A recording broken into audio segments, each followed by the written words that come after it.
strength that guarantees and ensures peace.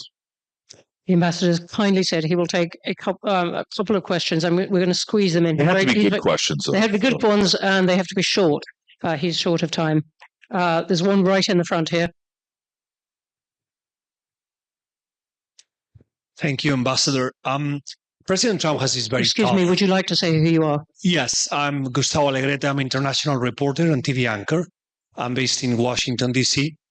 President Trump has been very tough with Spain, asking the government of Spain to increase from 2 to 5% within the NATO.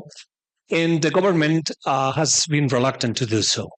Actually, in the opening, we heard this morning from the Foreign Affairs Minister of Spain saying, it's not what you allocate in terms of money, but in terms of delivering what the NATO is asking to the government.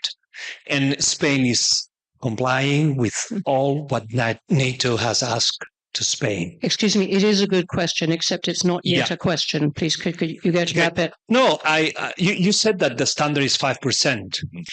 You have been in Spain recently, as you mentioned. I was. What was your message to the Spanish government? Yeah.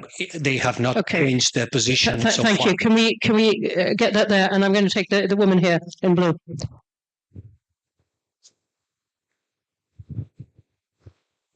You're really good at running an efficient ship here.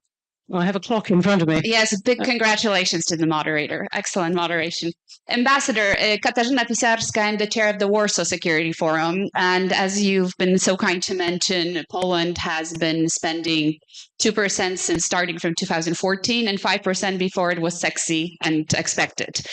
And yet, I have to say today in Poland, there is waning confidence that the United States will deliver. We are worried that the type of negotiations the current administration is conducting with Moscow over our heads, negotiations where your administration shows us plans where it is discussed, again, without our presence, where European fighter jets will be located. Again, what would you tell? Forgive me for all your nice compliments. What would you tell today to the Polish society? What would you tell to the Eastern Flank members, which are actually thinking whether America is really committed or simply selling out Europe? Thank you. Both great questions, and I will answer these as efficiently as possible. But now everybody in the room can see what I'm dealing with at NATO.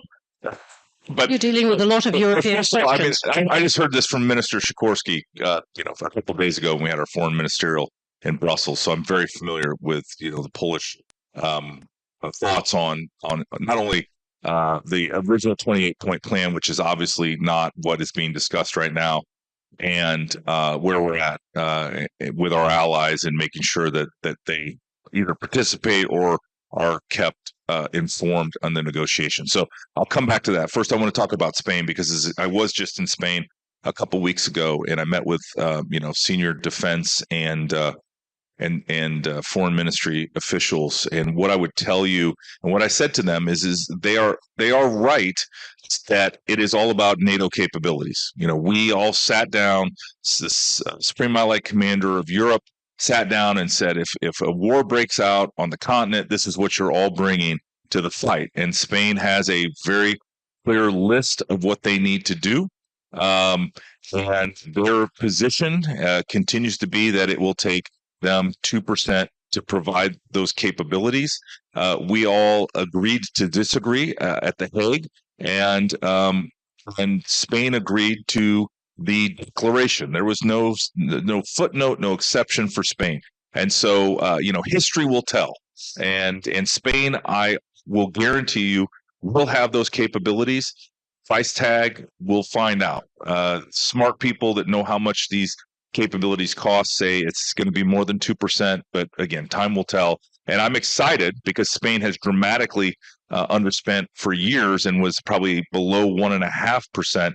That this year they're going to be 2% with an economy that's growing their GDP. And so, I see a lot of great opportunities for Spain to get increased capabilities and be, an equal ally with the rest of us, like they've agreed to in all the documents. On Poland, I just, the United States is a great friend and ally to Poland, both bilaterally and within NATO. I think we are trying to end this war in Ukraine, and oftentimes, you don't go into butcher shop halfway when the sausage is being made and complain that you don't like the looks of the sausage. So, I feel like we're all on the same page. With Secretary Rubio involved in the process, I'm fairly confident that all perspectives will be considered. But at the same time, we need to find if there's a deal that can even be made. And I think it's been pretty clearly communicated that whatever was in the 28-point plan, that there are now 4 different streams. There's the NATO work, there's the EU work that have been separated out from the Russia-Ukraine peace process and the U.S.-Ukraine conversations, and those are all happening in real time. But until we have a deal, even at the basic level between Russia and Ukraine, we're just, it's premature, I think, to worry about where European fighter jets are stationed or not. But I will say this, and I think it's pretty clear, and the Secretary General has said this as well. It's very clear that that Russia is not on the North Atlantic Council, doesn't have a vote at the North Atlantic Council. And so, and I don't see any peace deal, changing that dynamic. Ambassador, we're going to have to stop there. I'm still distracted by your sausage metaphor, because you do get a choice about whether to eat it at the end or not, which is one of the serious points. I want to enter into it. Serious points at issue here. Yeah, absolutely. Okay, we're going to have to stop there. Please join me in thanking the ambassador.